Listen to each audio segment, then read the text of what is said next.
Welcome back to Inside Games Daily, the only gaming news show brave enough to say that $1,050 is too damn high for a console / PC. Yeah, it's neat, it's cute, but good God, it's not as powerful as a PS5 and costs well over that. And the only benefit is that it's a cube and you can play Steam games, so that's cool. But my God, there are so many cheaper options out there. I'll rant about that at the end of the episode. But first, the Steam Machine is out, the reviews are out, the price is out. Good God, it's huge.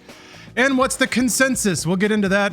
Brian, tell us all about it. Our premier PC gamer of the group. Take it away, Brian. That is so not true. But okay, let's get into it. Valve revealed that the system will cost, like Bruce said, $1,049 US for its 512 gig version without a Steam controller, and an extra $79 if you want a controller. And of course, if your last name is Musk and you want the 2 terabyte model, it's $1,349 without a controller and $1,428 with a controller. So you better roll some pennies for this one. That is insane that it's $300 more. I'm just thinking back to old memory prices.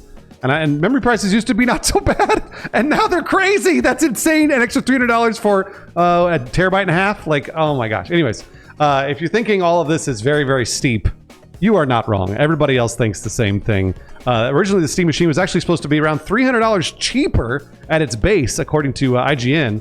But Valve says that was no longer viable. Yeah, $700 would be a much easier sell. Still a little tricky though, given that it's about the same price as a console there and doesn't perform as well. But what do the critics think? One would think that's us, and we'll get to that in a minute. But yes, those critics, a number of outlets have gotten their hands on one. We did not. I don't know why. Valve, come on now.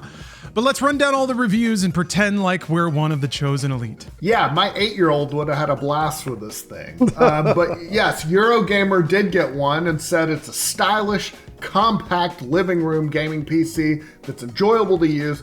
But they said, and you will see this theme throughout, it is difficult to recommend because of the high price. And here's the money quote. They called it an utterly lovable, probably too niche, definitely too expensive gaming curio. Oof, curio. What a weird way to refer to a PC. So while it has a massive PC gaming library, of course, because of Steam, flexible software, and an attractive design, it's fun. It's a nice little cube. They noted that similarly priced gaming PCs deliver way better performance, and the PlayStation 5 Pro costs less while outperforming the Steam Machine as a console. Yeah, gosh. Tom's Hardware says that it succeeds as a compact, quiet, and well-designed living room PC that offers a better experience than the Steam Deck for playing Steam games at home.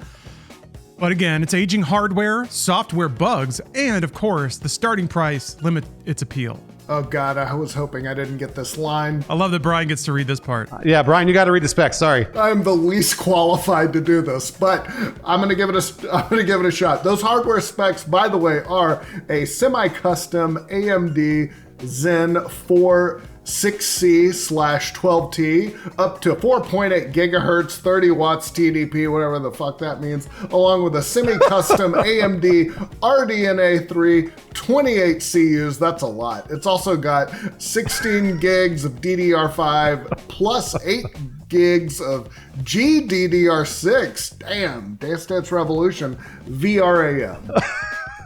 I love that you call it VRAM. That's my favorite thing. People call it VRAM usually, but that's okay. Whatever you want. You could say VRAM, VRAM, VRAM, however you want. I'm going to be 50 on Friday, Bruce. Like, give me a break. Brian, you don't look it. I'm gonna tell you that right now. Tom's Hardware said it's a good fit for dedicated Steam fans who value Steam OS and the Valve ecosystem. While most gamers will get better value from a console or a similarly priced gaming PC, which is also not a good review. Yeah, literally any other option is cheaper and a little bit better. Not a good tagline to come out with. They wrote, quote, "If you're just looking to get into gaming, a base level PS5 or Xbox Series X is a better deal. You can buy one and a Nintendo Switch 2 and spend less than the Steam Machine." Ugh. But they also said, it's funny how a lot of these reviews try to couch it in like terminology that seems like they're not being too mean. I think they don't want to get lit up by Valve fanboys. which we might, but we'll see. Anyway, they also said, quote, if you want something small for your living room that plays years of Steam titles and maybe even has a cute little wooden faceplate, the Steam Machine is for you, but you should go in understanding its limitations. There's another solution. Again, I'll get there. I'm trying to save it up, but yeah, we can keep going. I know. Lawrence is about to spontaneously combust until we get to the end. I don't want people to burn money, and I want people to get into PC gaming. There are better ways. But Valve kind of takes all the air out of the room, so yeah. PC Gamer, let's talk about them. They praised it for its design, quiet operation, form factor, but again, high price, aging hardware, and software quirks, they said, made it a poor value compared to similarly priced gaming PCs. You know, that's almost exactly the same line as a previous review. I'm sensing a theme here. The Verge called the Steam Machine an ambitious attempt to reinvent the game console by combining the openness of a PC with the convenience of a living room device, but its high price and setup hassles prevent it from being a straightforward console replacement. It's interesting some people citing software bugs and ease of use problems, because SteamOS, I thought it largely ironed all that out on the Steam Deck, but maybe it's just not the same story on a Steam Machine. And of course, while it doesn't outperform the much cheaper PlayStation 5, The Verge's review argues the Steam Machine does offer a broader vision of gaming for players willing to trade simplicity for flexibility. But that trade-off seems all wrong. Why would you pay more money to play $10 Steam Indies on a machine that can, I don't know, none of that makes sense. It should be a lot cheaper if all you're going to do is play Ouya level indie titles. Especially since 90% of those are on the Nintendo eShop because they want to be in the Switch ecosystem. But I'll wait too. IGN says the Steam Machine, once again, too expensive to compete directly with the PS5 or the Series X, but they praised it as one of the easiest and most accessible ways to get into PC gaming, thanks to its plug-and-play experience. And once again, the beautiful, the talented, compact living room design. People love a cube. I mean, I do. I think Cube is cool. The review says that while gamers will need to tweak settings to hit a smooth 4K performance, they said Steam Machine is an excellent entry-level gaming PC for those willing to pay the premium. IGN said, quote, at the end of the day, this is a gaming PC that most people are going to be able to just plug into their TVs and get right into the game. And really, that's what the Steam Machine was always meant to be. I take kind of issue with that, because that same reviewer said that they had to mess with settings a lot to get to a performance level they wanted. So it's not plug and play, is it? Well, whatever. Anyway, IGN's review particularly seemed a little self-conflicted, but yeah, this same through line is always here. Online, though, people, general folks, your John Q gamer on the street, was not as thrilled about the Steam Machine price reveal as you might imagine. Reddit user RareBK wrote, even as someone who was the core audience for this is absurd. I know it's not their fault, but now you've priced me and probably most people out. The base model is $1,500 Canadian, and it only goes up from there. And Low Landscape 4688 wrote, at that price point, it would just be better for me to connect my PC to my TV and buy a top-of-the-line graphics card. Yep. All right. So what if you want one? As of right now, Steam is starting a randomized reservation system that lasts until June 25th. Later that day, they'll send notifications to let people know whether they're in the reservation queue or on the wait list. I already signed up, and I didn't know that they were randomized. So who knows? Yeah, for the folks in the queue like Bruce, they'll send the first batch of Steam Machines on June 29th, and will continue to go through the reservation queue as units become available. It'll probably sell it right away, but who knows what kind of stock they're dealing with. Yeah, I'm going to imagine, this was my prediction a while ago, but I'm going to imagine that the Steam Machine and the Steam Controller, the new one, probably not, they didn't put in massive orders for this, probably because the parts are hard to find, and also I don't think Valve expected this to sell millions and millions of units right out the gate. And the price probably compounds that, so I'm going to guess they did a limited run. Also, they probably don't... This is going to get messy because there are other manufacturers supposedly coming with Steam Machines, which might explain why Valve didn't heavily subsidize this one. They didn't want to price out all of their business partners in making other Steam Machines. Yeah, this is messy. This is messy. But it's probably a preview of what the next 5 years of gaming hardware is going to look like. And on that note, I'll save it. I'll push it back because I want to hear your reactions to it too. But I have my Law Dog's cheap way to get into PC gaming and even connect it to your living room with no hassle. Well, A little bit. It is PC. There's going to be a little bit hassle. But what do you guys think about this whole situation? What do you think about the price, the unit, the performance, all of it? I mean, it was for me. It's expected. I assumed it was going to be $1,000. I thought it would be $1,200 base. So I'm like, well, $1,050, not so bad. But unfortunately, the performance is much worse than I thought it would be. And it's interesting because I don't know why I expected that. I guess I expected that because of the price. And like Lauren said, maybe I'm caught in the old days of the fact that if I spend $1,000 on a gaming PC, it would be pretty good. Be probably like a mid tier is most likely. You can find a mid tier to $1,000 to $1,200, and this is not. This is a mid to low. And another thing that I was finding interesting about a lot of these reviews, because I've been following gaming PCs for 26 years, almost 27 years now at this point. I've been building them for so long. And I love looking at benchmarks. That's like my favorite thing in the world. I love going to look at benchmarks of video cards and CPUs and things like that. So it's just one of those things where like none of these reviews had that. Like I wish that they had gone to like other gaming boutiques like iBuyPower, CyberPower, those sorts of like these pre-built gaming PCs that you could just buy and then benchmark the Steam Machine versus the base models at those gaming boutiques. Alienware is another one. And I didn't see that. I'm wondering if those are going to come out in the next few days, and then I'll have a few more benchmarks against gaming PCs versus a gaming console, because I don't consider the Steam Machine a gaming console. I really don't. I consider it a PC, and it plays games on Steam, of course. But I would assume that if I paid $1,050 for a Steam Machine, that I could also find a gaming PC pre-built or around the same price. But it sounds like it'd be lower if I built it on my own even. I'm not really sure. I have to go, like I would love to go and actually make this video of like, if I went to Newegg and tried to spec out these parts, sort of, how much could I spend? So that might be something I can work on in the next couple of days. But that just find it very weird. These reviews are just very strange all the way around. And I don't understand really pitting it up against a console versus pitting it against a gaming PC. I've got $1 million idea. Paint it purple and put a handle on it, and it'll sell like hotcakes. I think that's the solution. I think it is a really good idea, but I think it's landing at a really bad time. I think it's so much a victim of circumstance right now with just the AI causing supply shortages. I can't believe I said the AI, but and just tariffs. And I think supplies are just for everything is so much more expensive. I do love the idea of a console that's open, that can kind of break the monopoly that console makers have of just getting you into their own ecosystem and charging you an arm and a leg. I know it's the Steam ecosystem, obviously, but I think you get better deals, and I think that's what they're going for. If it were cheaper, I think maybe, but it's just especially in this day and age. I think that's also just psychologically. I think going over 1,000, I think is a tough sell to people. Yeah, especially when you're not getting premium performance out of it. And again, this is not necessarily Valve's problem. They're caught between a rock and a hard place here, but yeah, this is just the reality of things. It does seem like it's for PC enthusiasts that want a toy, but PC enthusiasts are probably not willing to play things on medium to low settings just to get 4K 60, especially after spending $1,000. So here's what you do. If you want to get into PC gaming, the first one, I've already banged this drum a lot.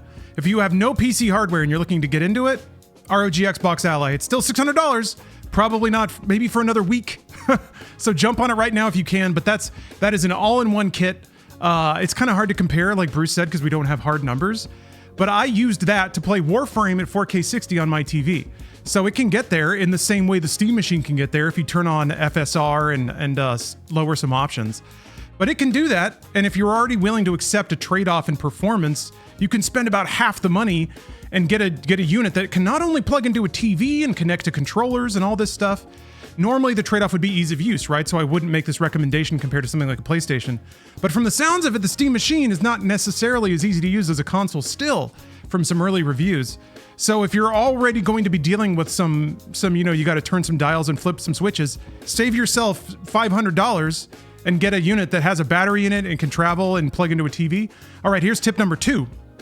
If you already have PC hardware and you want to get it into your living room, it's pretty cumbersome to like run an HDMI cable all the way across your house or plug it in next to your TV. Doesn't look good. What you get is an NVIDIA Shield TV. This is an Android set-top box, a media unit. It plays Android games, sure. But what you really want is an app called Moonlight. Moonlight and Sunshine. It's an at-home, over LAN audiovisual streaming application. You have one running on your PC wherever it is in your home, and as long as you have wired Ethernet to your NVIDIA Shield TV that plugs into your TV, you can stream games right from your TV to your NVIDIA Shield. It's really easy. You can get any generic USB adapter, plug it into the NVIDIA Shield. It works. It works pretty easily. It's not as simple as a console. You do have to click some things, install some things, but it's on the lighter side of PC setup. I'll say that. And that way, you can save $1,000. You can drop, maybe half of that into your PC and then enjoy that on any screen in your house. It does add a fraction of lag. I'll admit that. I'm kind of a lag hound, so it is a little fuzzy, but man, for the money you save, you won't notice. You'll be coasting on a cushion of money, and all the lag will just disappear from your life once you realize that your wallet is kind of like a little thicker than it used to be. So please look into that. If you want to get PC gaming, all that disposable income will make up the difference. Easy way to get over any of that. So yeah, if you want to save some money, please look into that.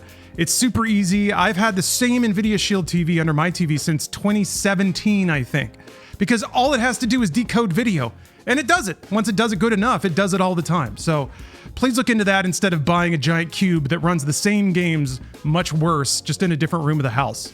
That would be my advice, because the beauty of the PC ecosystem is that it is so modular. You can kind of find these angles to work on. So I love Valve. I love PC gaming. I want it to grow. I want it to expand. But my God, this is the virtue of PC, is that you can kind of find cool technical ways to save some money and get the same performance out of it. So please look into that. I'm not going to put myself on call here, but if anyone has any trouble setting any of that shit up, just leave comments and I'll try to get to them, because I believe very strongly in this combo. I think it's an incredible value, and it's a way to, like somebody had mentioned on Reddit, invest in one PC and then find a way to get that everywhere else, instead of rebuying the same hardware over and over that's just going to do the same thing. This is a really interesting thing that Lawrence is talking about, because gaming enthusiasts have no problem doing what Lawrence is talking about, which is like connecting boxes and like doing wireless and wired and all that other shit. So I don't think Steam and Valve is shooting for that audience. I think they're literally just shooting for an audience that doesn't want to deal with any of that, supposedly, and then they just buy the box and plug it into their TV. But since it is landing at a terrible time, like Brian said, at a terrible price, then all of those things are moot. So like, to me, it's so weird again that they are failing at the Steam Machine again, because they released the Steam Machine years ago. They tried to do the same thing, but they like outsourced it to a bunch of different makers, and they were all sort of different specs. Some were lower, some were higher, and nobody bought them. And now we're at a spot where Valve actually, I think, made a really cool design, and also an awesome way to like put it all together, and with Steam Big Picture mode and the whole deal. I was like, well, yeah, you know what? Easy, $500 I spent on this box. No sweat. Everybody buys one. At 1,000, no way. Like, they'll sell out. They will. But I don't think that they're going to sell as many as they did the Steam Deck when it first came out in 2022 or whatever it was, because it was an amazing price for handheld gaming PC, and they were kind of filling a niche in the market that maybe wasn't necessarily there at that price. The Steam Machine is not doing that. It's not doing any of these things, and it's so weird. And I hate to say it, because like Lawrence, I love gaming PCs and I love gaming on a PC, and I want everybody to do it. This is just not the way, and it's making me real sad. Yeah, I'm still glad they're doing it though. I'm glad they're out there doing it. In some ways, I'm kind of glad that they're smashing that 4-digit price barrier, because the future consoles are probably going to be pretty rough too. So I don't know. This is why I think, yeah, if you're a gaming enthusiast and you're looking to kind of graduate up into more enthusiast gaming, there are deals to be found, but you got to be a little more hawkish than you used to be. And it's a bummer. Why did it have to happen now?